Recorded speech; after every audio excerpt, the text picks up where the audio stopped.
Friends, এই হচ্ছে একটা 6100 গ্রিন্ডার মেশিন।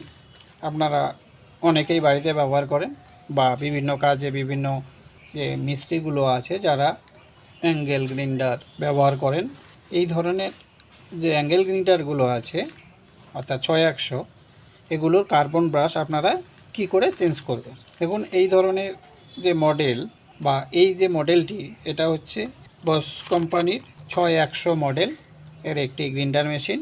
এটা কার্বন ব্রাশ চেঞ্জ করতে হলে আপনার পেছনে যে কভারটি আছে এই কভারটিকে আপনাকে খুলে নিতে হবে।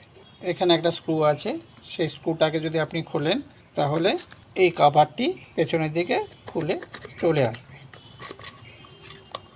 এভাবে বাইরে বেরিয়ে চলে আসবে। এখানে আপনারা কার্বন ব্রাশ কোথায় লাগাবেন, এই যে দেখুন এখানে একটা জায়গা আছে, দেখতেই পাচ্ছেন, আর বিপরীত পাশে এখানে একটা জায়গা আছে। এই দুটো জায়গাতে আমরা প্রথমে কার্বন ব্রাশটাকে ভরে নেব। আমি এই যে প্যাকেটটি দেখতে পাচ্ছেন YIWU, এই কোম্পানির কার্বন ব্রাশ নিয়ে এসেছি।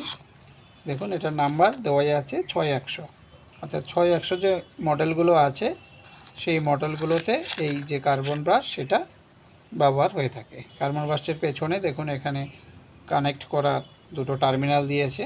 তাহলে আমরা কি করে ইনস্টল করব কার্বন, দেখুন এই অংশে একটা পাত আছে, এই পাতটাকে স্ক্রুড্রাইভারের সাহায্যে বাইরে বের করে নিয়ে আসুন। তারপর কার্বন ব্রাশটাকে এখানে ভরে দিন। এখন একটা ভরা হয়ে গেল। আর এই যে আপনার কানেক্টরটি বা টার্মিনালটি, এটাকে আপনাকে এখানে একটি কানেক্টর আছে সেটার মধ্যে আপনাকে ভরে দিতে হবে। দেখুন, এই পাতটার মধ্যে কানেক্টরটাকে লাগিয়ে দিয়েছি। ঠিক একই রকমভাবে উল্টো পাশেও আরেকটি কার্বন ব্রাশ আপনাকে লাগাতে হবে। সেম প্রসেস, স্প্রিংটাকে বা পাতটাকে স্ক্রুড্রাইভারের সাহায্যে বাইরে বের করে নিয়ে আসুন। তারপর কার্বন ব্রাশটাকে এর মধ্যে ভরে দিন। তারপর একই রকমভাবে এই যে কানেক্টরটি, এটাকে এর মধ্যে ভরে দিন। দেখুন, এটাও লাগিয়ে দিয়েছি ক্লিপের সাহায্যে। কার্বন ব্রাশ লাগানো কমপ্লিট। এখন এই যে কভারটি আছে সেই কভারটিকে ভরে দিন।